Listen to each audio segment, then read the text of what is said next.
A new study finds that nearly half of the nation's drinking water contains potentially harmful forever chemicals. However, new technology is now making it possible to eliminate these chemicals from the main water sources. Substances have been linked to several serious health problems, including some cancers. Most people grab a bottle of water thinking it's the cleanest drink they can buy. The label says pure, the packaging shows mountains or springs, and the message is clear. This is safer than tap water. But the reality is more complicated, and the hidden chemicals inside many U.S. bottled water brands tell a very different story. Just for those unfamiliar, which would include me, what exactly are these PFAS forever chemicals, and what are the risks associated with them? They're known as forever chemicals because it really takes a long time for them to break down in the environment. And they're present in the environment, and they're also present in our human body. So per and polyfluoroalkyl substances, or PFAS, they're a group of thousands of man-made chemicals. They're found in everyday items like non-stick cookware, firefighting foams. What seems like a clear liquid can carry with it microplastics, forever chemicals, heavy metals, and even traces of industrial byproducts that no one ever mentions. Scientists have found that bottled water often contains microscopic plastic particles, so small they're invisible to the naked eye, but still present in massive quantities.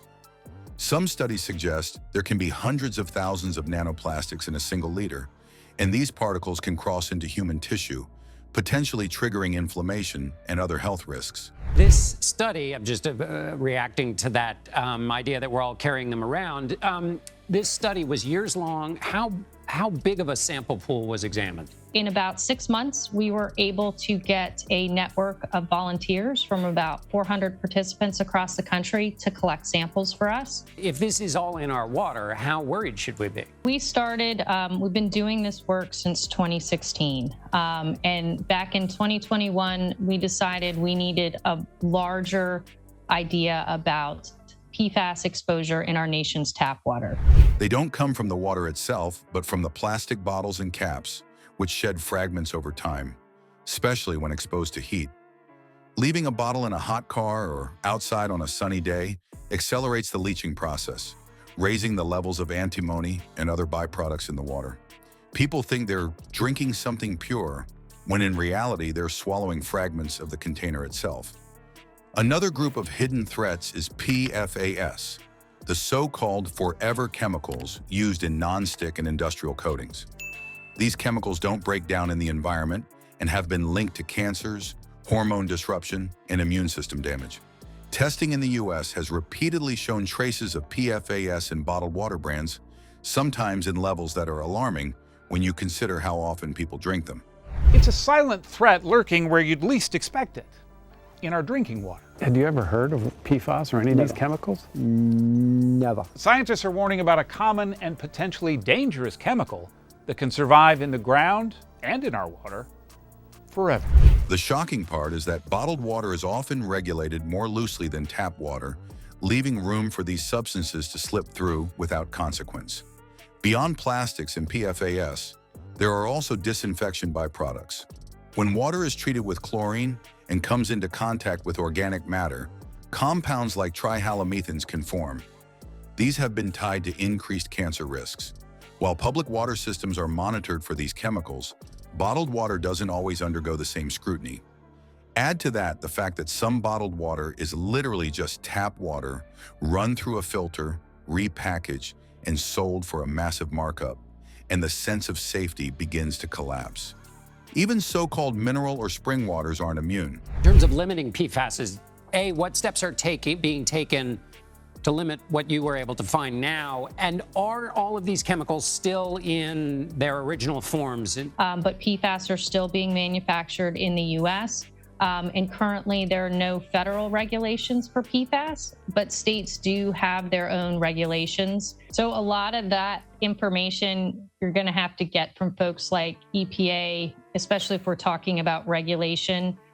There have been changes in the types of PFAS.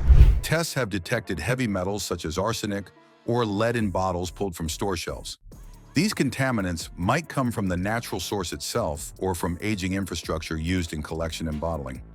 Arsenic in particular has been found in certain brands, raising questions about how much consumers can really trust what's printed on the label. The average person assumes that anything bottled and branded is tested to the highest standards.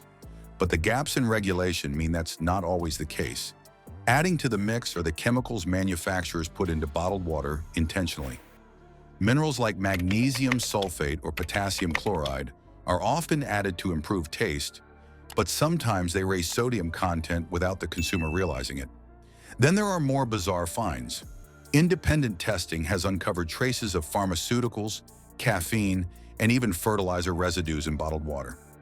These discoveries are not the norm, but they reveal just how vulnerable the supply chain is to contamination and how little transparency there really is.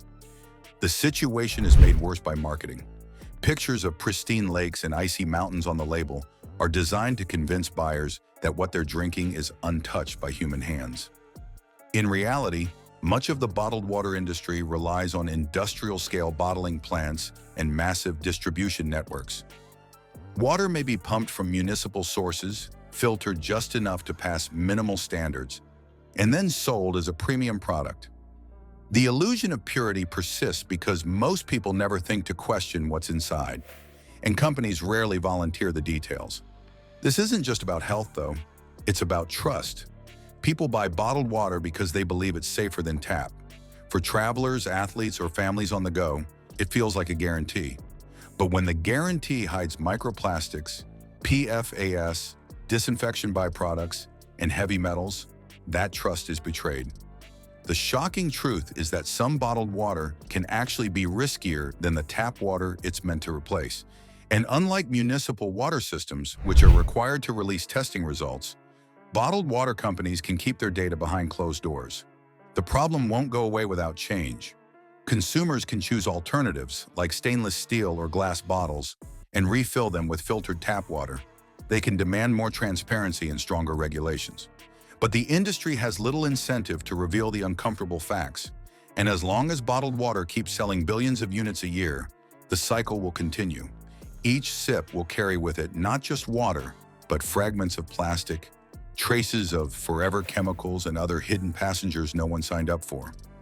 The image of bottled water as the ultimate symbol of purity and health is hard to shake, but once you look closer, it crumbles. What appears safe and refreshing is often just another example of how marketing can blind us to uncomfortable realities. The clear liquid in the bottle isn't always what it seems. Behind the label, behind the branding, behind the cold comfort of convenience, lies a chemical truth that is anything but pure. And until people start demanding answers, that truth will stay hidden in plain sight, floating silently in every swallow.